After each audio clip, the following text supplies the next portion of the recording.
ಇವರು ಬಂದಾರಿ ಇವ್ರಿಗೆ ಬಿಡ್ರಿ ಹಂಗ ಅಗ್ರೂ ಮಾಡ್ಬೇಡ್ರಿ ಇವ್ರಿಗೆ ಮನ್ಗಂಡ ಜಬರ್ದಸ್ತ್ ಬಡ್ದು ಸಾಲ ಉಸಿರು ಮಾಡ್ರಿ ಮನೆ ನಮ್ಮ ಮಕ್ಕಳಿಗೆ ಲೇ ಸತ್ಯ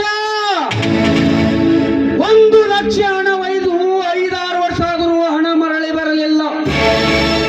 ನಮ್ಮ ಗುಮಾಸ್ತರು ಕೇಳಲು ಬಂದರೆ ಬಾಯಿಗೆ ಬಂದಂತೆ ಮಾತನಾಡುತ್ತಿರುವೇನೋ ಬಡವ ಭಿಕಾರಿ. ಹಾಗಂತ ತಮ್ಮ ಮುಂದೆ ಹೇಳಿದವರು ಯಾರು ಸಾವುಕಾರ್ರಿ? ಗುಮಾಸ್ತರೇ, ಇವರಾಡಿದ ಮಾತು ಸುಳ್ಳೇಸಿದ್ದ. ಇನ್ನು 1 ವಾರದ ಒಳಗಡೆ ನಮ್ಮ ಬಾಕಿ ಚೊಕ್ಕಾಗಬೇಕು. ಆಗದಿದ್ದರೆ ನಮ್ಮೂರ ಚೌಡೈನ ಕಂಬಕ್ಕೆ ಕಟ್ಟಿ ನಿಮಗೆ ಶಿಕ್ಷೆ ಕೊಡಬೇಕಾಗುತ್ತೆ. ಎಚ್ಚರ.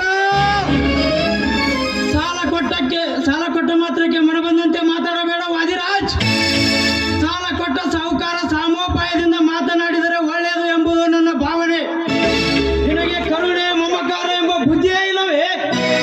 ಹೆಚ್ಚಿಗೆ ಉಚ್ಚರಿಸಿದರೆ ಹಲ್ಲು ಕಿತ್ತು ಕೈಗೆ ಕೊಡಬೇಕಾಗುವುದು. ಎಚ್ಚರಿಕೆ.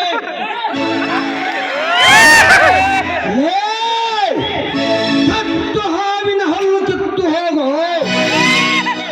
ಬಡವರೆಂದು ನಿಮ್ಮಲ್ಲಿ ಬುದ್ಧಿ ಇದ್ದರೆ